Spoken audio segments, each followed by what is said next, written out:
అకాల వర్షాలు రైతులను నిండా ముంచుతున్నాయి. సిద్దిపేట జిల్లాలో నిన్న కురిసిన భారీ వర్షానికి మామిడి రైతులు తీవ్రంగా నష్టపోయారు. గాలి దుమారానికి మామిడి మొత్తం నేలరాలింది. పలుచోట్ల విద్యుత్ స్తంభాలు నేలకొరిగాయి. దీంతో విద్యుత్ సరఫరాకు అంతరాయం ఏర్పడింది. సర్కార్ ఆదేశాలతో జిల్లాలో పర్యటిస్తున్న అధికారులు పంట నష్టంపై అంచనా వేస్తున్నారు. నష్టపోయిన రైతులకు ప్రభుత్వం అండగా ఉంటుందన్నారు నేతలు.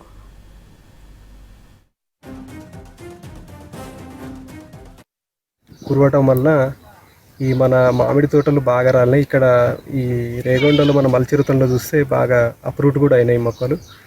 ఈ నిన్నటి కురిన వర్షాలకు దాదాపు రేగొండ ప్లస్ మల్చెరుతండ, ఈ జనగామ ప్లస్ మనకు ఏదో ధర్మారం పోతారంజే ఈ పరిధిలో ఉన్న మామిడి తోటలు బాగా రాలినాయి. పంట నష్టం బాగా జరిగింది. అయితే మంత్రి ఆదేశాల మేరకు మేము ఏదైతే ఈ 4-5-6 విలేజ్లు అయితే ఉన్నాయో ఇన్స్పెక్షన్ చేసేసి ప్రాథమిక రిపోర్టు గవర్నమెంట్కి అందించేసి మనకు ఫస్ట్ నష్టపరిహారం అందే విధంగా ఖచ్చితంగా చేస్తాము. ఇది మినిస్టర్ ఏరియా కాబట్టి మినిస్టర్ ఆదేశాల మేరకు ఈ ప్రాథమిక రిపోర్ట్ పంపించేసి మేము ఈ రైతులను అదే విధంగా గవర్నమెంట్కి పంపించి రైతులను అదే విధంగా ఆదుకునే విధంగా చేస్తాం. రాలి మొత్తం చెట్లు 50 చెట్లు ఇరిగిపోయి కింద పడ్డాయి భూమి మీదనే.